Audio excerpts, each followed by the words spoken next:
So tonight's Impact Wrestling was open fight night and the beginning of the Bound for Glory series after a series of qualification matches we've had over the last 2 weeks. Sort of, as the main event was about the main event Mafia stuff, but we did begin with a Bound for Glory series video package which hyped up the BFG series and how important it is. We start off with all the BFG series guys in the ring, but of course, we always seem to have to open up with the Hulkster, don't we?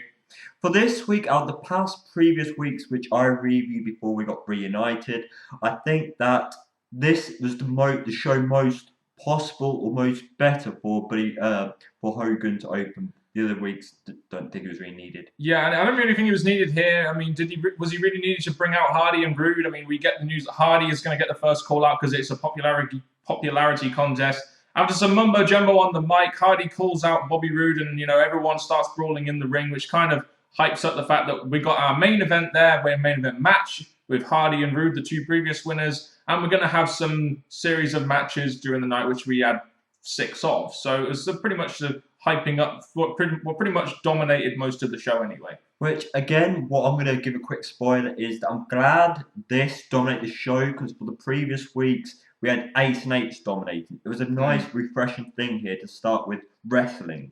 Yeah, and to not have too much Aces and Eights stuff going on, even though there was some Aces and Eights stuff in there. I will say, though, cramming 6 Bound for Glory series matches, they didn't really work out last year. It kind of hurt the flow of the show, and I feel it was kind of the same here. It's hard for them to do a 2-hour show and fit other stuff in there, like the main event Mafia, the knockout stuff, and have 6 Bound for Glory series matches that actually get decent time and get enough chance for the guys in there to go over. So a lot of the matches in this first hour, there was 4 of them, they just all felt very short, felt like enhancement matches, and really, in my opinion, ruined the flow of the show. It kind of felt monotonous. We had 4 matches in a row, which essentially felt like jobber matches, really. And do you remember last year when we opened with that really, really good Battle Royal to open up the Bound for Glory series? And this year, I don't really think it kicked off as well as last year, in my opinion. And the sad thing is, with the Bound for Glory wrestlers, I think we've got a good rounded one. Not like a jobber wrestler like we had. Last one was Yo Bro. This one we've got a nice rounded one, which was really nicely done. Even you've got Joseph Parks, who's not counted as bad as Robbie E. So the nice rounded up, and they're going in matches tonight. You do expect to see their full potential to take them seriously for the rest of the series. Yeah, we'll get through these 4 matches first and give our sort of brief thoughts on the people in them. Mr. Anderson versus Joseph Park. I haven't been watching Impact for the last 2 weeks, so my first question is, why is there an Aces and Eights guy in the BFG series? Why would Hogan allow this? I don't really know, but Doc's second distraction gives Anderson the win. I don't really see why Anderson needs a distraction to beat a rookie like Joseph Park, but I feel Joseph Park is going to be in there to take a load of losses because I don't feel his character needs to win much of the time. Going into this, I was really wanting to see Magnus and Anderson. I think that could be a good feud for this series or just a feud. With Joseph Parks, I think with the whole Abyss thing possibly going to come out by the end, I think he's needing to look like a threat before that happens. And the Doc helping Anderson after last week, it still shows that he's going to try and build himself back up before, hopefully, or maybe departing the Ace and Eights. Jay Bradley versus Austin Aries. Is Austin Aries a babyface now? It seems like he was getting a good reaction. I don't really know. He gets a semi-competitive win over Jay Bradley. Losing to Austin Aries in a semi-competitive match isn't exactly, is not a bad thing for Jay Bradley. I expected Austin Aries to win here. I don't expect Jay Bradley to win too many matches in this series, but he didn't look too bad in defeat to Austin Aries here, as it was semi-competitive. With Austin Aries and Bobby Roode, I could see them, if they continue their tag team, being baby faces, because they're definitely likable and characters who are great on the mic for their future. With Jay Bradley on a good performance here, someone to take seriously. So yes, Aries didn't go up against a main eventer, but I thought this match definitely did good for both of them. 7 points for Austin Aries. Hernandez versus Christopher Daniels in a BFG series match. Daniels wins after a low blow and a best moonsault ever, and came as kind of a surprise because Christopher Daniels never ever wins on TNA Impact Wrestling. No, with Christopher Daniels, I think he's the one who is more likely to be involved in big things and stuff. But with his opponent, I felt that it was just a standard match for it. Yeah, I felt Hernandez was going to win this one, but hey, Kaz and Magnus was our final match of the first 4.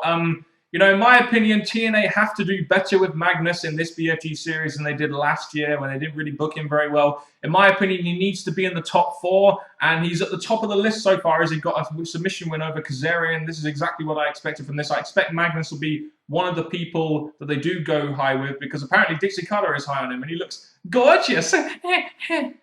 I do want more from Magnus, not just because he's a Brit, but just because every time they gave him a hint or a push, they failed him. And plus Kazarian, as I've said personally more times before, is out of him and Daniels, he's the one that's just there to fill in the blanks. And our main event, we had the State of the Knockouts division with Brooke Hogan and some of the Knockouts roster, even though a lot of them didn't really seem like much of a roster. Oh yes, we'll get to that in a minute. We got Mickie James got her own special entrance, as she is now a heel, and bitch Mickie is equally, or if not more sexier than normal Mickie, and she got a bit of mic time as well. The first order of business was to strip EY and ODB of the Knockouts Tag Championships.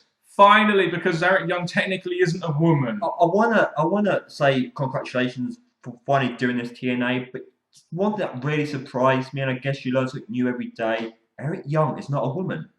He kind of acts like a woman sometimes, but there we go. He's a silly bugger. Velvet will also get her rematch next week. That was something that else got addressed. And in Vegas, which is going to be either next week or the week after, there's going to be a ladder match between Gail Kim and Taryn Terrell for the #1 contendership. That should be pretty good, I feel. We've had a last woman standing, now a ladder match. I think compared to WWE, TNA are really trying to up their game, make the knockouts mean something. So to give them a big ladder match, I think this is going to be something really good to tune into. I hope they're building Taryn Terrell as the next contender, as that will at least be a fresh matchup. And with a heel Mickie now, it's going to get a hell of a lot more interesting in the knockouts division. This whole segment was focused entirely on the knockouts. That's a good thing. Samoa Joe versus AJ Styles in the BFT series match.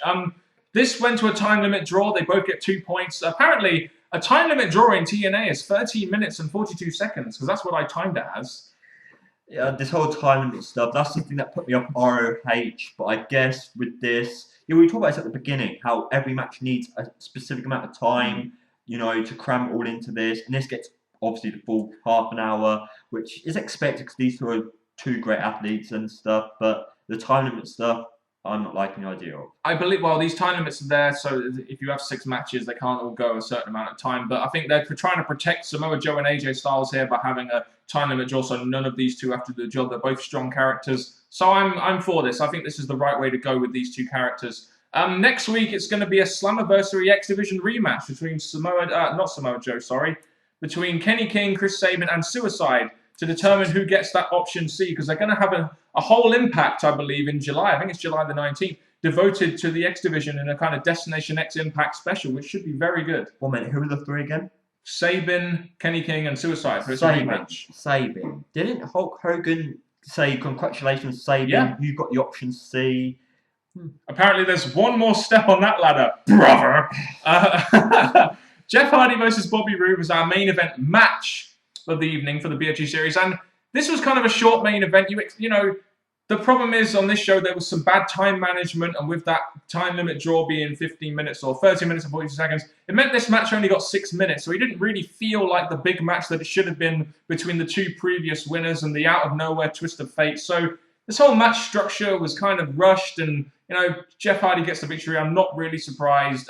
But this whole way this main event match was sort of structured and everything was just kind of off because of the time management on this show, which was not that great. It's like Taz once called him, Jeff Hardy is the teacher's pet, and him getting the vote at the beginning and then the win over Bobby Roode, which I don't see why Bobby Roode could have got the win before Jeff Hardy picks up the points later on. But again, I just hopefully they're not going to put too much focus on Jeff Hardy. You know what this means, don't you, NJ? It means that a Brit is at the top of the BFG series. That's a good thing. That's a good thing for us, especially as we call the British Fist. That's not a bad thing. That's a good thing. Yeah, what a great that was. Throughout the night, we got these teasers of the main event Mafia, there being a mysterious person added to that group. And we also got the tease that Bully Ray wanted to talk to Brooke Hogan. So that led on to our main event of the evening, which of course had to be all about the old guys, the 40-something Bully Ray and the 50-something Sting, making his family, so to speak, which is probably going to be a bunch of 40-plus-year-olds. So instead of it being all about the BFG series, it ended up being about the main event Mafia and the Aces and Eights. let's get to this main event segment anyway. Bully Ray calls out Brooke Hogan, but instead Sting comes out dressed in his main event Mafia suit. Bully Ray calls out the Aces and Eights to destroy Sting, but they don't come out because apparently they've been taken out by Sting's family, the main event Mafia, backstage. And this is surprising. You only see three Aces and Eights members knocked out, so the rest have just disappeared. But the thing about this is, once again, we have Sting taking up Bully Ray, and Bully Ray just stands there to take it before the first announcement or first member gets revealed. Indeed, the first member of the main event Mafia, and it shouldn't really be any surprise because he would have been in the BFG series if he wasn't part of this angle. One of the original members of the main event Mafia is Kurt Angle, so he's the first member of this main event Mafia group. That's not a bad choice in my opinion. You have to have something for Kurt Angle to do, I guess. My only point with this is you've revealed Kurt Angle, so now the later reveals need to be bigger or at his level. So I'm hoping the next one's not below Angle because you've got rid of the biggest member first. So indeed, so this is going to be the start of the build between Sting's family, the main event Mafia, version 2.0, and the Aces and Eights going into Bound for Glory probably. Yay! Yeah. So what were your overall thoughts on this show, NJ? As I said at the beginning, the minus in the Aces and Eights, which I'm pretty sure they're going to build up later down the line to reveal the Mafia versus Aces and Eights. But for this show, they gave the Bound for Glory series matches throughout the night. You have someone who deserves the points at the top. So I'm looking forward to the continuation of this. Yeah, this whole show was built around the BFG series, apart from the main event, of course, which was dominated by Aces and Eights and the main event Mafia, which I feel is probably going to be the big angle going forward, like the Aces and Eights angle was last year. But overall, this is kind of a middle-of-the-road show. I mean, the first hour was kind of very monotonous. You had 4 matches in about 30-35 minutes, and it didn't feel like the show didn't really have a flow to it. I like the fact they have a knockout segment entirely devoted on the knockouts on this show. And, you know, there are 2 decent matches there with AJ Styles and Joe and Hardy and Bobby Roode. So, middle-of-the-road show. Plus, we got the big reveal that Kurt Angle is the first member of the main event Mafia, which will no doubt be a talking point going forward. So, a middle-of-the-road show, in my opinion. So give us your thoughts as well, please, on this edition of TNA Impact Wrestling. Make sure you tune in for my SmackDown review tomorrow, and of course the first NXT review on the British Fish channel on Saturday night. Thank you very much for watching this video. I have been Mr. Parkin. This guy sitting next to me is NJ. What's up? We've been the British Fist. Catching. Thank you very much for watching. Goodbye.